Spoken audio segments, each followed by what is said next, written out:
আমি একটা বড় সার্কেলের ভেতরে 100 জন লোককে রেখেছি। যেই সবার শেষে এই সার্কেল থেকে বেরোবে সে পাবে $5,00,000।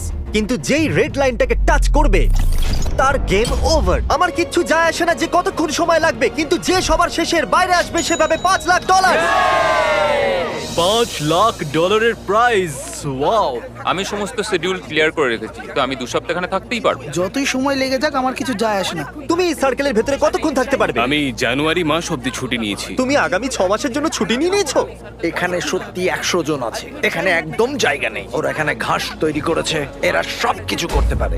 জেতবার একটাই উপায় আছে এখানে, একটা বড় করে ঘুম দিয়ে দিই। এ এখন থেকেই বাইরে বেরোবার কথা ভাবছে। এ প্রথম লুজার হতে পারে। এখানে 100 জন লোক আছে, মনে হয় আমি জিততে পারবো না, এটাই এ ব্যাপার। বললো যে বাইরে আসতে চাইছে, তো ঠিক আছে বাইরে চলে এসো। এ বাবা, কেন? এ এত নাটক এখানে কেন করছে? শুধু বাইরে চলে এসো।